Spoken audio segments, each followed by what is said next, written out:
I'm just putting it on the YouTube, on the live streaming. Yay. Hopefully it's coming there. Well, here comes Menchi. That's nice. I'm just putting it on the YouTube. There we go. Done. Right. Go back to where we are. Zoom. Fantastic. Lovely. Okay, so let's start with our tefillah. I do share. No, share. That's it. Is our tefillah. Great. Okay, so we want to dedicate the tefillah for the safety and redemption of the hostages. And Bezrat Hashem, that we should see them come back as soon as possible. And also to look after the soldiers. And Refuah Shalema to the wounded. Ribbono Olamim v'Adonai Adonim, Af HaRachaman v'Slichot, Modim Anachnu Lefanecha, Adonai Eloheinu v'Le'avotenu, V'Kida B'Shtachavaya, Shekeravtonu LeToratcha uLe'Avodotcha Avodat HaKodesh, V'Natata Lanu Chelek B'Sodot Toratecha Kedosha, Ma Anu Umei Hayenu, Asher Asita Imanu Chesed Gadol Kazeh, Al Ken Anachnu Mapilim Tachanunenu Lefanecha, שתמחול ותסלח לכל חטאותינו ועוונותינו, ועל יהיו עוונותינו מבדילים בינינו לבינך, וכן יהי רצון מלפניך, אדוני אלוהינו ולאבותינו, שתכונן את לבבינו ליראתך ולבבך, ותקשיב אוזניך לדברינו אלה, ותפתח לבבינו הערל בסודות תורתך, ויהיה לימודנו זה נחת רוח, לפני כיסא כבודך כרך ניחוח, ותציל עלינו אור מקור נשמתנו בכל בחינתנו, שיתנוצצו ניצוצות עבודיך הקדושים, אשר על ידם גלית דבריך אלה בעולם, וזכותם וזכות אבותם, וזכות תורתם ותמימותם וקדושתם, יעמוד לנו לבל נקשר דברים אלו. ובזכותם תראיננו במה שאנו לומדים, כמה אמנעים זמירות ישראל, גל עיניי והביטה נפלאות מתורתך, כי אדוני ייתן חוכמה מפי דעת ותבונה, יהיו לרצון ממפי, וגאון ליבי לפניך, אדוני צורי וגואלי. Amen. Can you hear that song? Amen. Right. Now then, the first thing we're going to learn is a short piece from the Zohar, which I think is really fascinating. Now let me find it. Why isn't it not showing here? 1 second. Should be here. Zohar. Zohar. There we go. There. Share. Right. Okay. Now let me get that a little bit big. There we go. That's a bit better. All right. So the Zohar, for people not used to it, the Zohar itself is on top in bold, and it's half Hebrew, half Aramaic, okay? And the bottom half is the bottom part of the page is Rabbi Ashlag. His translation into Hebrew and some commentary. And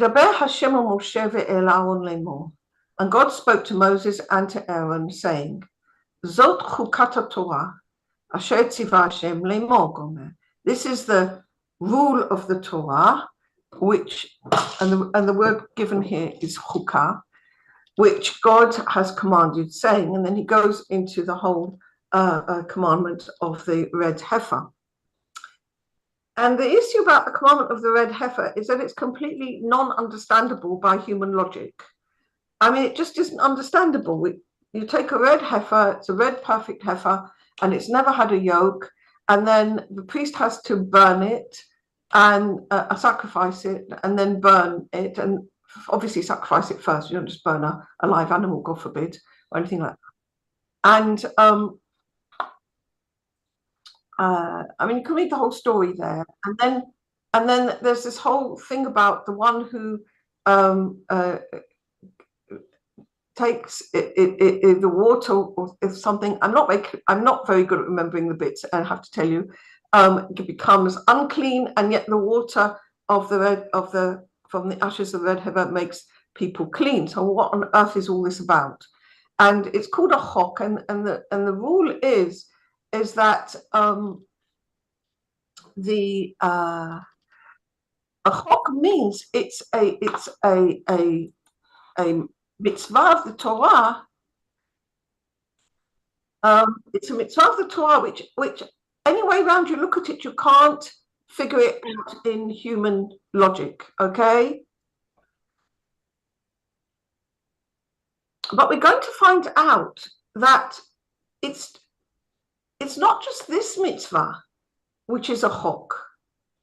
This mitzvah is an obvious example of a chok, okay? That's the point. This mitzvah is an obvious example of a mitzvah of the Torah, which you can't figure out why, okay?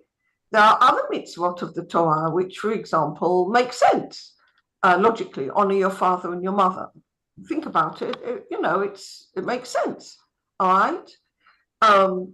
Or you can understand why society will fall apart if you don't have mitzvot like thou shalt not murder or thou shalt not steal. Okay. So there are mitzvot which, if you think about them, you could think of a reason for them. They make some sort of sense. But there are other mitzvot, and this is the prime example of Zohar Chukat Torah, the red heifer, which if you get all the details organized, still doesn't make any sense. Okay?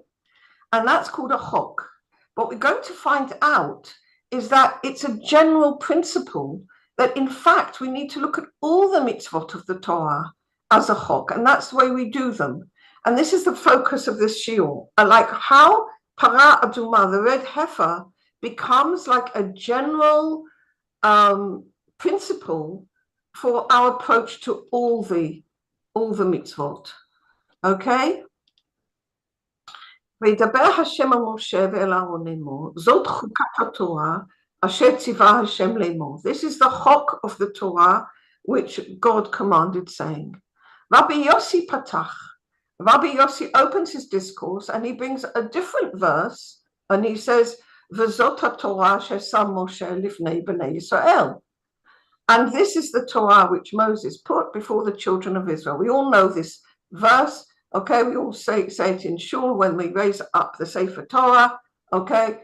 V'zot haTorah shesam Moshe lifnei bnei Yisrael. This is the Torah which Moses placed before the children of Israel. Tachazi. Milin d'oraita kadishin inun, ilain inun, matikin inun, kama tichtiv hanechmadim mizahav mipaz rav, umutukim midvash v'nofet sufin. Okay? Man תשתדל באורייתא, כאילו קיים כל יום על טור דסיני, וקביל אורייתא, כמו שכתוב, היום הזה נהיית לעם, Rabbi Yossi opened this discourse, okay, and he brings this other verse. This is the Torah which Moses placed before the children of Israel. Come and see, the words of the Torah are holy. They are high. What does it mean by high? High means they're in affinity of form with the Creator, okay? They are sweet, okay? They're balanced. They are They're more pleasant than gold or than spun gold, okay? Meaning they're in the middle line, all right? They are more sweet than honey. They're in the middle line. They're not the dvash and the gold are the left-hand line, okay? Which one would think would give more pleasure, because the left-hand line is the vessels of receiving, and the left-hand line, if it's filled up with the light, then we would be so happy. But the answer is no, we wouldn't be, because the temptation to receive that light for the sake of ourselves would be so great, okay? So the words of Torah are sweet, meaning they bring us to the middle line, the way we can receive the Torah in the correct way, through faith. Okay? Misha osek b'Torah, who is practicing the Torah, who ke'ilu omed kol yom al har Sinai. It's as if he's standing every day on Mount Sinai, umakabel Torah, and he receives the Torah. Like every day, it's fresh. Every day, you've got to stand again on Har Sinai. What is Har Sinai? Har Sinai is overcome your hiurim, to overcome your negative thoughts, okay? All the negative stuff which your body wants to tell you why you shouldn't do Torah, or the wills to receive for yourself alone, your ego, your body, everything, which all the time is complaining, okay? Because you have to work against the gravity of your will to receive for yourself alone. So that's the harm. It's like you have to climb up that mountain, okay? And so the word Sinai is actually sin'ah, hatred. Because the sages tell us that when we received the Torah on Mount Sinai, the mountain, hatred, the wills to receive oneself alone, okay, hated the idea of now they have limits. Okay, now there are limits to our wills to receive for ourselves alone. Before receiving the Torah, there weren't any limits. Now there's limits to our wills to receive for ourselves alone, and they don't like it. Okay, so you've got to climb that mountain. You've got to, like, we're receiving that job each day to climb up the mountain. Okay, and again receive the Torah. But the good thing is, look what he tells us. Come and see how the words of the Torah are holy. They are high. They're in affinity of form with the Creator. They are sweet. They are more pleasant than gold. They are more sweet than honey. In other words, you could stick that on the fridge. You really could. Okay, to remind ourselves that yes, it's hard work. Yes, there's a lot of work to do, okay, to overcome ourselves. But look what the reward is, all right? That it's sweeter than, it's more pleasant than gold or spun gold and sweeter than honey. This day, you became a people. And the sage and the friends have already established this. Bet. כתיב הכה, זאת חוקת התורה, וכתיב וזאת התורה, מה בין היי להי? אלא אז אילה אהו, וכי אוליפנה וזאת התורה, לאחסה כולו בייחוד אחד, ולאכללה כנסת ישראל בקודש ברוך הוא, לשתחה כולו אחד, וגינה כך וזאת התורה, עמי תוספת ו', אלא הייתמה לאחזב דכולו אחד, ולא פירודה. וזאת כלל ופרט כחדה, דחה ונוקבה, ובגין כך וזאת התורה ודאי, אבל זאת בלא תוספת ו', חוקת התורה ודאי, ולא התורה, דינה דאורייתא, גזירה דאורייתא. כתוב כאן, it's written here, זאת חוקת התורה. I'm down here in the second paragraph, okay? Maybe I need to make that a bit bigger for you. Could you make the page a little bit larger? Yeah, I think you're right. There you go. That's a bit better, isn't it? Oh, much better. I'm sorry about that.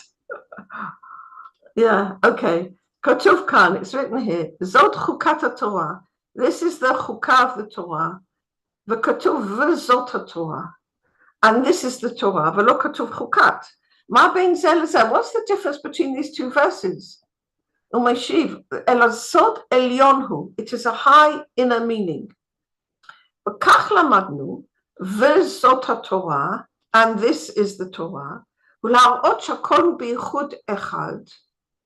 Lichlol Knesset Israel shemalchut b'Kodesh Baruch Hu shezeh rampin. So what is he saying here? He's saying the difference between these two verses is going to investigate it. All right. V'zot Torah is to show that both HaKadosh Baruch Hu and the Knesset Yisrael, and the Holy Shekhinah, which is all the souls of Israel, which is the Malchut, are in one unity. Okay? One unity. The Vav, okay, is the Zerampin, is HaKadosh Baruch Hu. The Zot is the Malchut. Okay? So in one unity, and you have the Torah. Let's read that. V'zot HaTorah l'harot shekolu beichud echad. V'zot HaTorah teaches us that they are both in one unity, to include the Knesset Yisrael, which is the Malchut, with HaKadosh Baruch Hu, which is the Zerampin. Shimtza HaKol Echad, that we find that they are all one.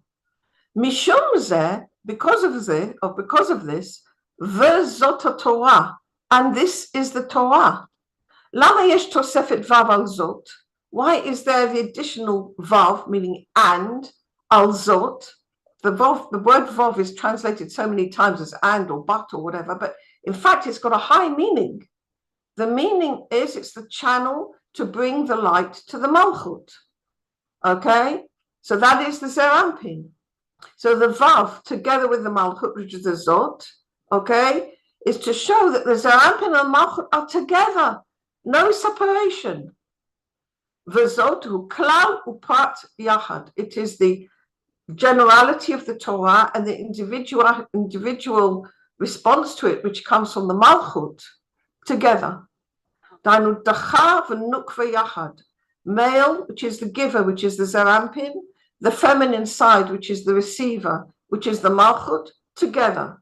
Ki the vav hu dacha, because the vav is the male aspect, meaning the giving aspect, which is Zerampin. Shu klal, which is the generality. V'zot yanukva. The Haina Malchut Shihyapat, and the Malchut is the feminine, the receptacle, the vessel which to receive that light, and each time it's an individual work. Umishum zekatuv, v'dai v'zot Torah. Of course, it must be v'zot Torah. Shoreh azerampin v'nukva b'yichud echad, which teaches us about the Zerampin and the Nukva in one unity. Aval zot b'lo tosefet vav, but what it says in this mitzvah, zot chukat Torah, this is the chukah of the Torah. It doesn't have that vav. Hi chukat Torah v'dai. It is the chukah of the Torah for sure. What is the malchut? Malchut is the rule. Bami zerampin shnikra Torah. It's derived from the Zerampin, which is the Torah. Avalot haTorah tzma. But it's not the Torah itself, Shu Zerampin. Rak Dina Torah. It is the rule of the Torah. Gzeirat Torah, Shemalchut. How do I say Gzeirah in Hebrew? In English. Like again, it's like the rule which you have to obey, which is the Malchut. What's the problem with the Malchut? The Malchut is, it's on the one hand, the vessel to receive the goodness that God wants to give us. On the other hand, it's problematic because it has that desire to receive and therefore could very easily go into receiving for itself alone and come into separation. And there is a rule. That is basically the only din that there is. Okay, what's the din, the rule? That you're not allowed to receive for yourself alone. And therefore, the Torah needs to be, in fact, the Malchut needs to conduct herself with faith, with giving. She needs to put a barrier over her will to receive and give back the light and only work from faith primarily. Once you've been working from faith, then you can get the illumination from the Torah, the understandings from the Torah. Okay? This is what it's come to teach us. Now, it's all like, this is like what, one of these zipped versions, okay? And like you get all the information in this two very packed paragraphs, all right? And Rabbi Baruch Shalom Ashlag goes and opens it all up, all right? And he writes a lot of articles, all based on basically these two paragraphs, all right? So we're going to have a look at one or two of them, okay, today, Bezrat Hashem. Which ones did I? 1 second. I think first we'll start off with this one, Shin Lamed Tet.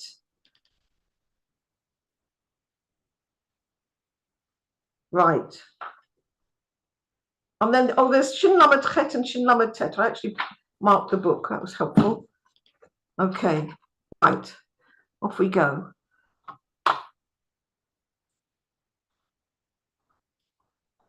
Here we are. Right. Now then.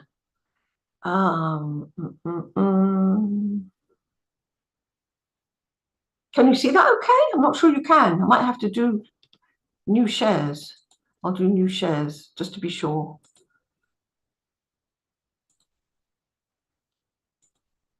Right, there we are. And I can make that bit bigger maybe, so you can read it more easily. That's better, isn't it?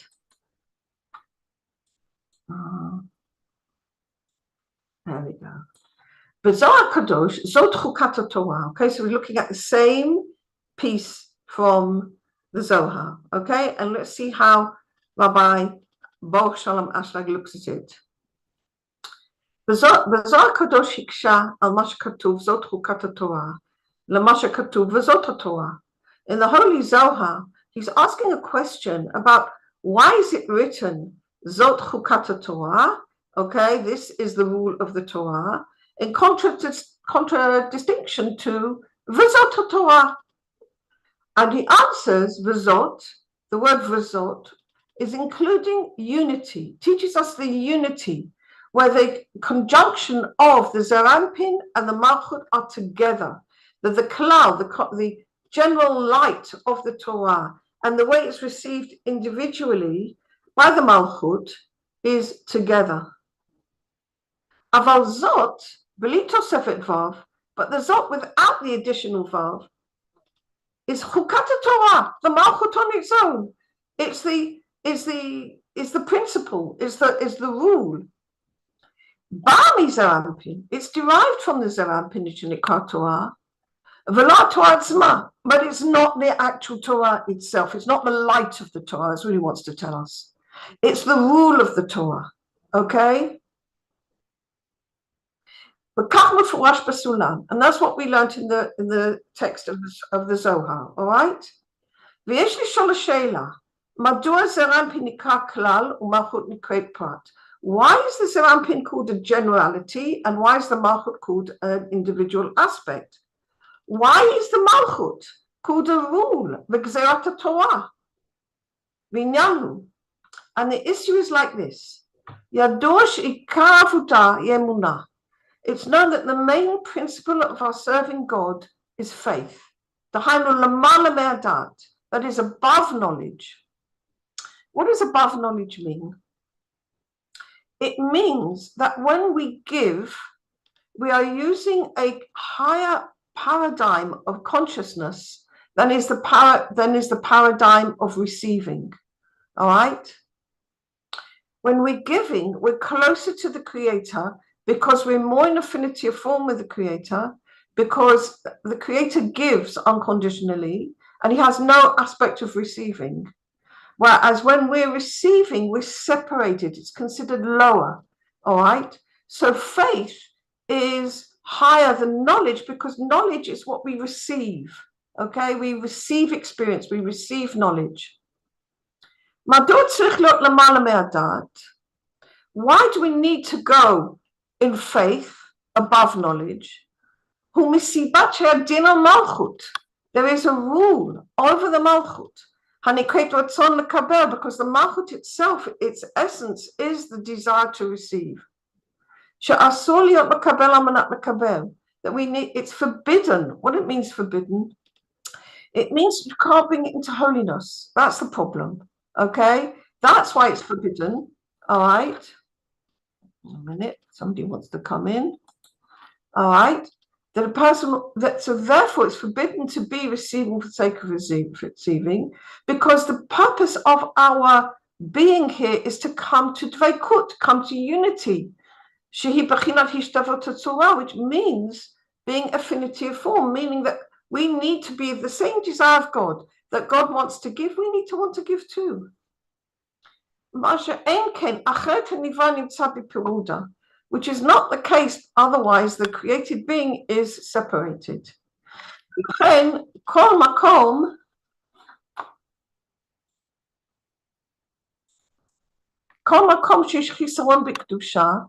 every time, every conscious aspect where there is a lack in kedusha, it's because over this consciousness there is this rule, which is that is forbidden to receive oneself alone. Isur means, very often when it says forbidden, it means it's not lo kadai. It means it's not worth it to you. If you receive yourself alone, okay, you're going to end up separated from the Creator.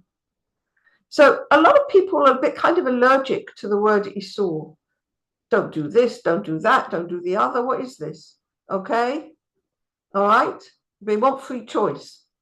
But the word isur then is like, if you do it, there's negative consequences. It's like you teach a kid, don't run across the road. Why do you tell him to run across the road? He wants his free choice of running across the road, no? But the answer is that you tell him, you teach him not to because it's not worth it to him. All right? Because there's consequences. And it's the same thing here. The word isur means it's a bad idea. There are negative consequences of receiving for oneself alone, which are bringing separation. But when a person takes upon himself the yoke of the governance of heaven, meaning I choose the governance of heaven, whatever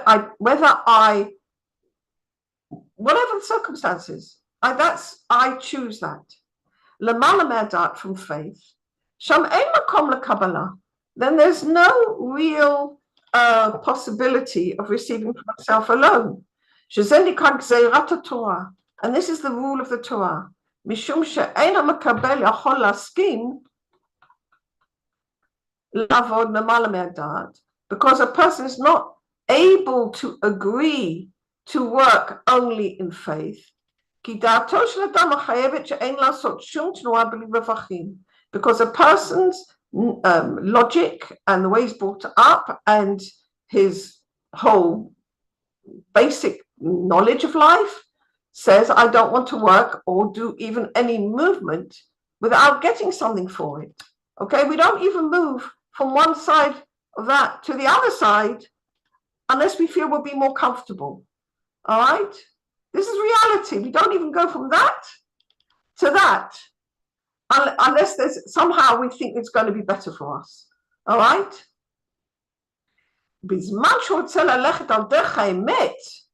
Okay?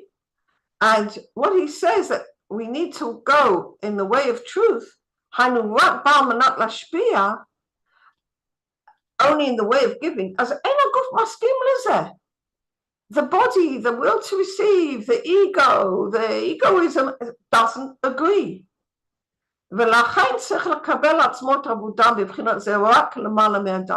hook. And therefore we need to take upon ourselves the work of only above knowledge, only going in faith. And this is also the individual's work. It's a work which is righteousness. And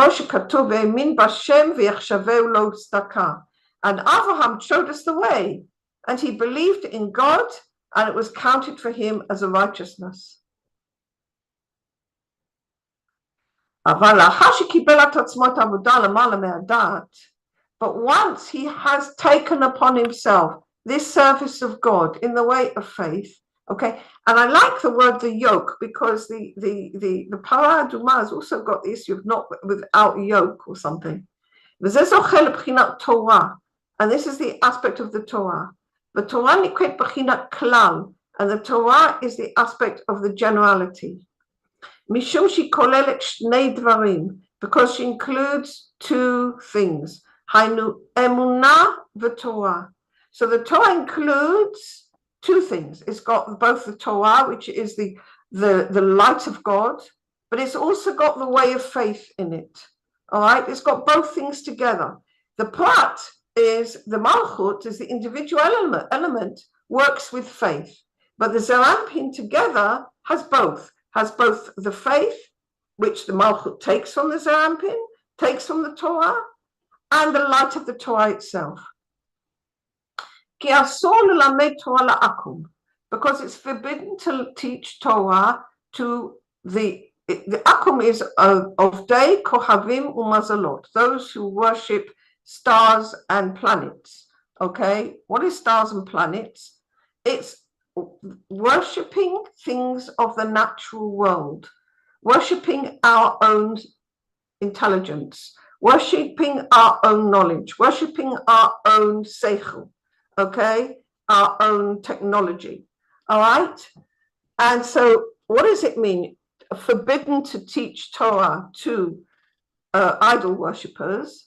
All right, idol worshippers means those parts of ourselves that are simply not wanting to receive for ourselves alone. And why does it say asur, forbidden? Because they're not going to listen. Those parts of ourselves are not going to listen through the Torah. All right, asur means impossible. They don't know mishpatim, rules of mishpat, of the way of God. So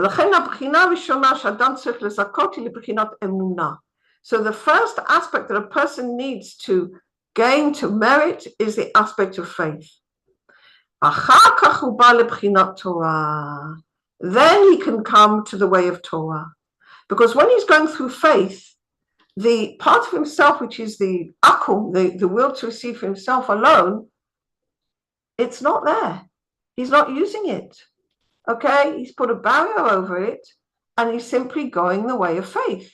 All right, after first he deals with faith, he goes in faith, then he can be open to the Torah. This is the union of the zerampin and the governance of heaven. Dachar v'nukva, male and female. The male aspect is the zerampin, the female is the receiving. Because when a person is practicing only by receiving the yoke of the governance of a heaven, like there is still a part of himself, which is his will to receive, where he still feels lack.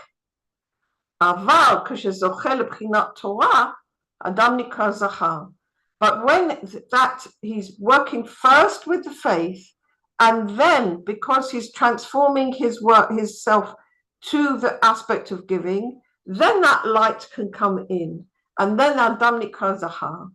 Mishum Torah mashpil lo et or Torah, because the Torah is giving to him the light of Torah. Vaskva ein din, and therefore the light can flow. Mishum sheyachol kvar yachol lekabel b'amanat lashpia, because he's now corrected himself for the sake of giving. Okay, the next bit is some complicated technical piece, which we're not going to go into. All right. Oh, good, we've got time. Para aduma, the red heifer, mata'eret hatameim umatamet hatahorim.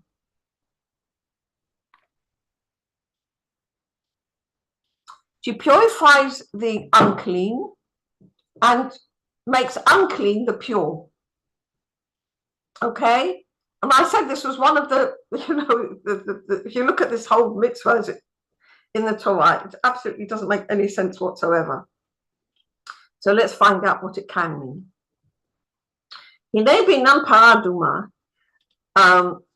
Regarding the red heifer, Muvashi b'chinat letahet hatmeim We understand that it comes to purify the unclean and to make unclean the pure. How can we understand this? What does this tell us in our inner work? מה שהמפרשים מקשים, מה שכתוב זאת חוקת התורה, היה צריך לומר זאת חוקת הפרה. Why does it say this is the chukah of the Torah, this is the rule of the Torah? It should have said this is the rule of the heifer. Okay, if we're talking about the rule of the red heifer, why doesn't it say the rule of the red heifer? כמו כן יש לשאול השאלה, מה שכתוב בזוהר הקדוש על פסוק, משבח אני את המתים שכבר מתו, וכולי. We need to ask what is written in the Holy Zohar on the verse, I praise the dead who are already dead. This is from Kohelet. מהחיים אשר הם החיים עדנה, rather than the people who are alive who are still alive. That's from Kohelet. And he asks a question, is it possible that King Solomon praises the dead more than people who are alive? And what is called a person who is alive? Only somebody who's in the way of truth in this world. Like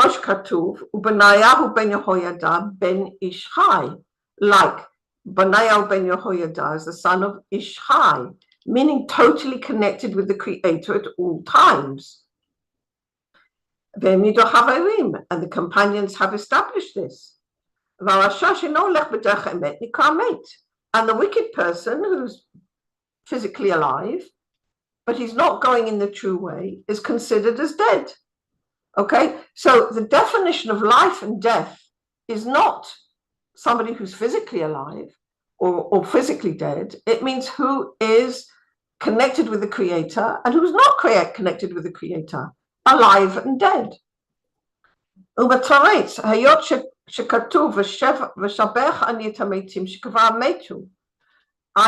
I praise the dead who have already died.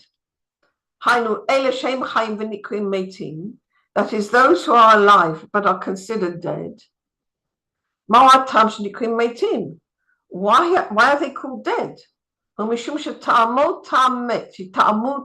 Because they tasted the taste of death. And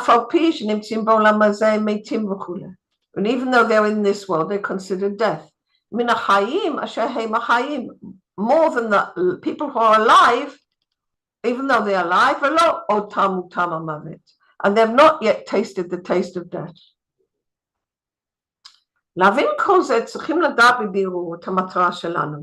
To understand this, we need to know clearly our purpose. Why did we come into this world? It's known that the purpose of creation is to give goodness to the created beings.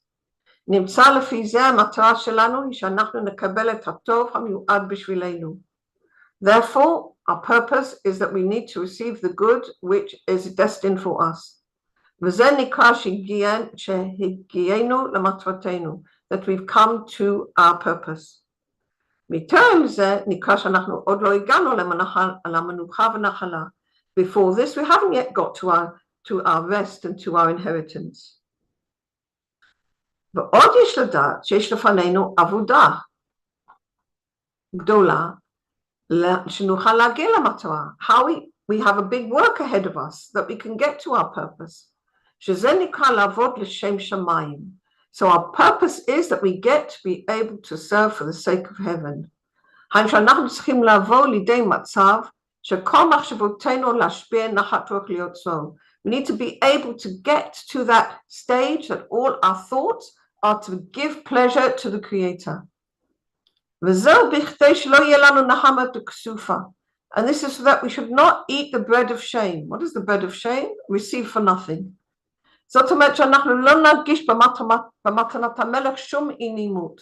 We won't be embarrassed when God gives us His goodness.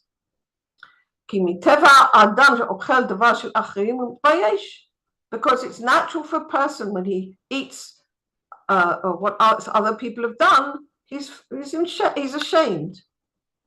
כשאמרו חז"ל, בזמן שאדם צריך לאכול משל אחרים, ובבחינת קום זולות לבני אדם. When a person is forced to eat from other people's, his face changes. ועל ידי זה שאדם עוסק לשם שמיים, but when a person is practicing for the sake of heaven, okay, he's doing the work, okay, he's earning what he's doing, okay, he's laboring. Then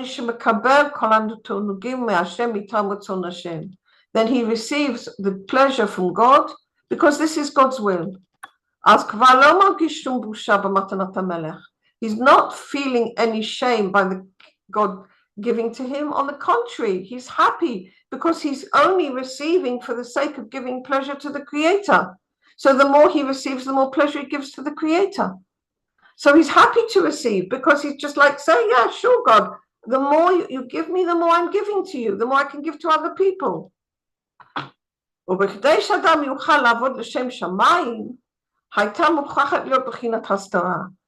in order that a person will be able to work for the sake of heaven, first there has to be a time of concealment. When a person doesn't feel any taste in spirituality.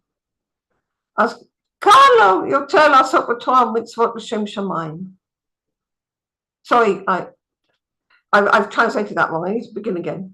In order that a person is able to serve for the sake of heaven,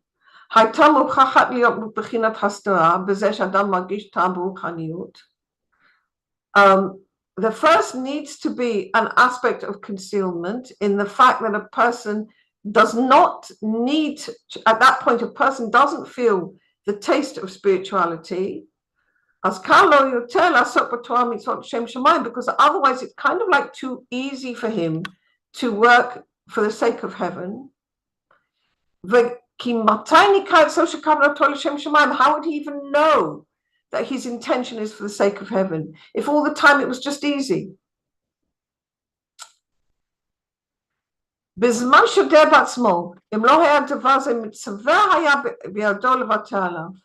And only when he knows for himself, if this thing was not commanded to him, he would give it up.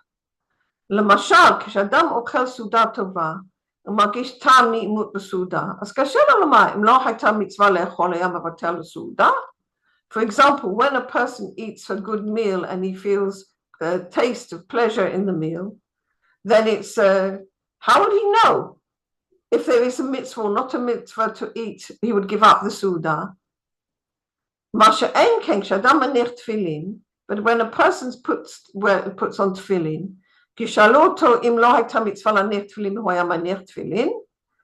there was not a mitzvah to put on tefillin, would he put on tefillin?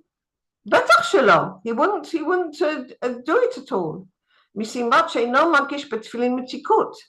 And this is because he wouldn't put it on because he doesn't feel any sweetness in the tefillin.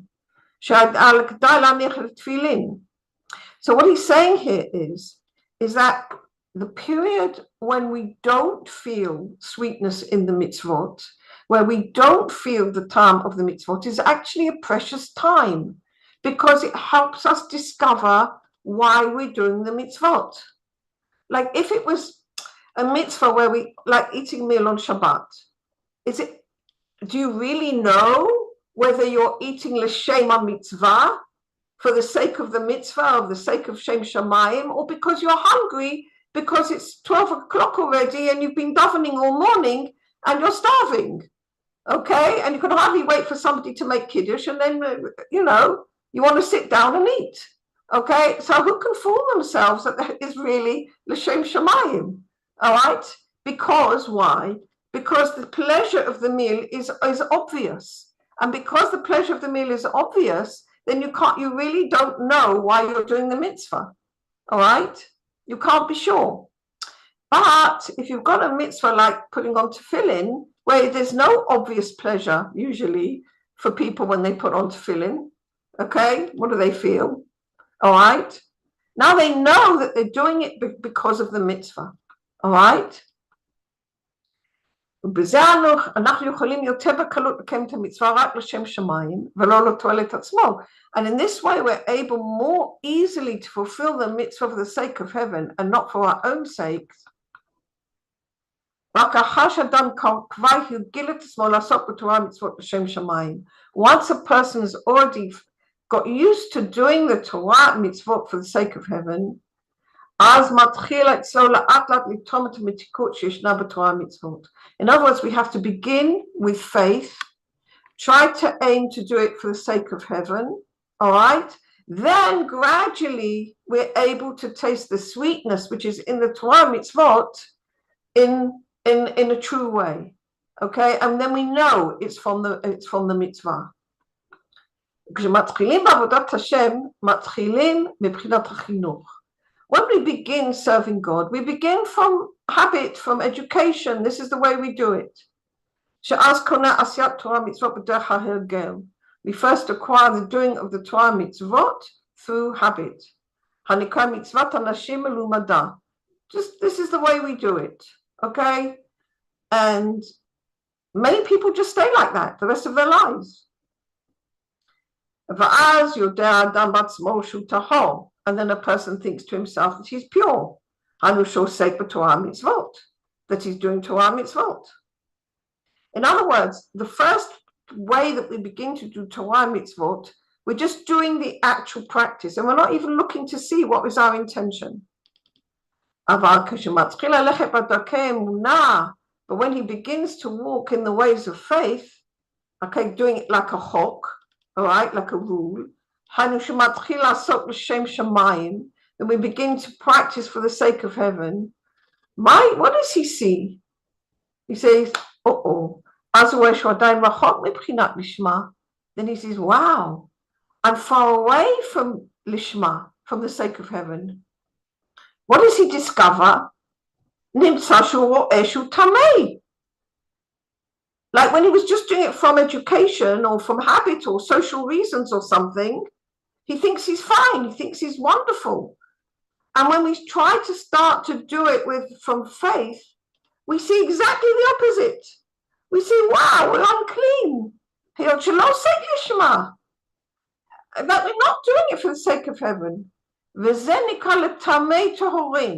And this is the inner meaning of making the pure unclean. All right, people who thought they were pure discover the reality of their will to receive for themselves alone and realize their uncleanness. And when he feels that he's far away from God, then he begins to ask God, give me emunah. All right, that he wants the emunah. That it should be fixed in his heart. To make pure those who are unclean. Because now that he sees his uncleanness, he sees the truth, he's now got the desire to come to faith on a permanent level. And this is what is written, Zot Chukat Torah. This is the rule of the Torah. V'lo para. Okay, the para is just the example.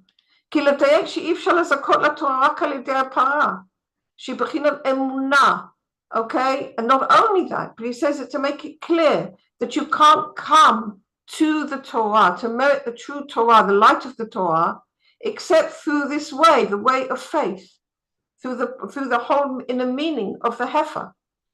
This is the rule of the Torah. זאת אומרת שחוק התורה בחינת הפרה שהיא בחינת אמונה. That the rule of the Torah is the aspect of the heifer, which is the aspect of faith. Now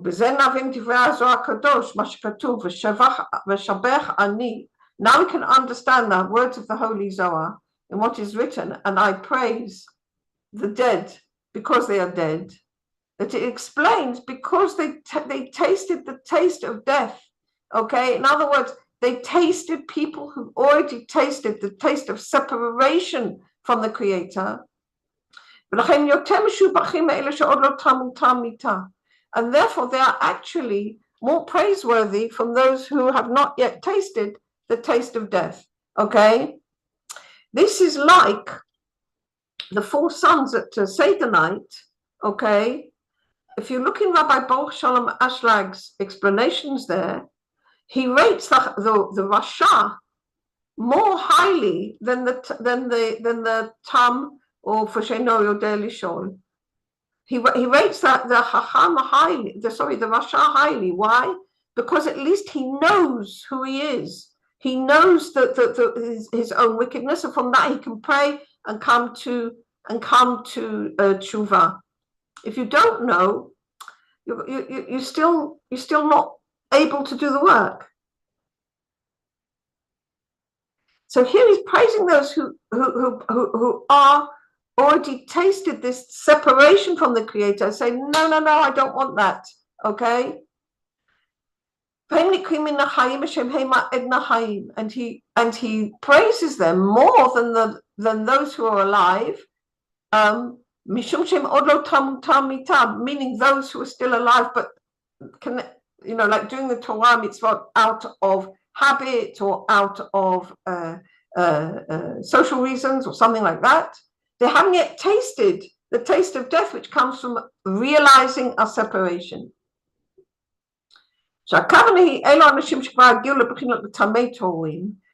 other words, come to those people who've already merited. It's a funny thing, but to merit the aspect of making the pure unclean. They can see their true situation. That they can't do Torah mitzvot for its own sake. They're considered as dead. Because they feel themselves to be unclean. Because they're not yet able to serve God through Torah mitzvot for the sake of heaven. Okay, so what do we do at that point? Pray. Okay, it all comes through prayer.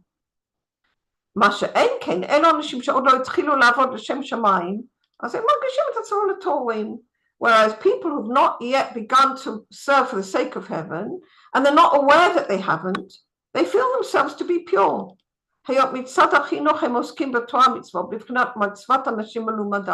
Because they're simply doing their Torah mitzvot.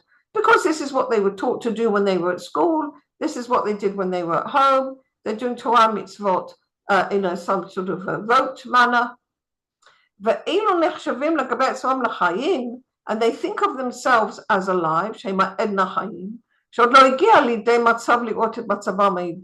haven't yet reached the place where they can see their true state, that they're not able to serve for the sake of heaven. And if you can't see your true state, you can't really pray about it either.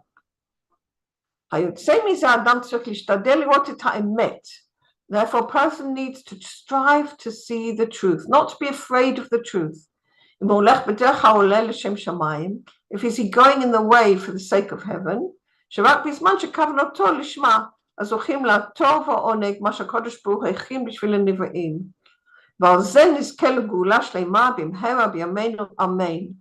person needs to strive to see the truth if he's going in the way which goes to the sake of heaven, and only in this way is his intention. When he can see that in the sake of heaven, then he merits to the good and the joy what the Holy Blessed One prepared for the created beings. In this way we should merit for the complete redemption soon in our days. Amen. Wow. Okay. I thought that was pretty strong. All right. Yehudi, may I ask a question, please? May I ask a question, please? Yeah. Okay, back here, where it says, okay, where you're saying, we are to give good to all the created beings. Is that including all animals and created beings, created things? Well, God wants to give goodness to all created beings, yes. That means animals, fish, I guess. Yeah, I mean, yeah, sure, you can see that. I mean, God's purpose in creation is to give goodness to all created beings. Um, that that means that yeah, he gives, if you look at nature, it's so perfectly organized that if we, nature itself is so beautifully, perfectly organized that he gives the right environment and the right sustenance for every human, for all the animals and plants and everything. But the animals and plants, they tend to go up and down with the human, according to the human being. The human being is the only one with the free choice to disobey God, basically. Animals and plants can't disobey God. Okay, they just do God's will. Whatever they are, they do God's will. But the only one with a free choice not to be for the sake of heaven, if you like, to go against God, is the human being. And the according to the consciousness of the human being, the animals and plants go up with the human being or go down with the human being. And we see this in reality. We see this, that when the wills to receive oneself alone go out of hand, the earth gets despoiled. The ecology gets totally messed up. Yeah. Thank you. Thank you. Yeah, that's good question. Right. Anybody else got any questions? Can I ask one more thing? Sure. Should we be, sorry, I'm being a hog. Should we be saying that you're doing this for the sake of heaven when we are doing things to acknowledge? Yes. Yeah, sure. Why not? I mean, this is the idea. Like, one needs to think about it. Am I really doing this for the sake of God or not? And you can say, God, I want to do this for your sake. Sure, absolutely. You can say it out loud. Sure, you can. Thank you. Yeah, sure, definitely. It's a great idea. When for example, it's Friday tomorrow, so we'll be cooking for Shabbat. So it's very nice. It's very good. We say Lichvod Shabbat Kodesh, for the sake of the Holy Sabbath. Or we say we do the cooking for the Shem Shemaim, for the sake of God. Yeah, absolutely. And to think about it if it's true, okay? And to think about it if it's true. And if it's not exactly true, to notice where it's not exactly true, and to ask God to help us where it's not true, and to be aware of that elements where it's not true, and to say, God, here I can see it's really not the Shem Shamayim, and I want to be honest with you. And I'll say, God, really it's not the Shem Shamayim. I can see my will to receive his mixed in. Can you please help me a little bit here, because I need help to get to the sake of heaven here. And you just talk to him all the time. I think it's a great idea. Thank you. Thank you. That's a lovely question. Brilliant idea. Lovely. Anybody else got a question? Thank you, Yudita. This was amazing. Bless you, love. Wonderful. Thank you, everybody. Thank you for being. Wonderful. All right. So listen, everybody, a nice, quiet Shabbat, peaceful Shabbat. Only besorot tovot, amen. Mamash, besorot tovot. I hope we see the hostages come home. Amen. And the Hayalim stay safe. Amen. Amen. And a wonderful, peaceful for Shabbat for you. I'm so thankful for your teaching and everything. May you have an absolutely wonderful Shabbat. Bless you, Dixie. Love you. Thank you. All right. Okay, very good. All right, everybody, take care. Lots and lots of love. You too. Bye. Okay, bye then. Bye-bye.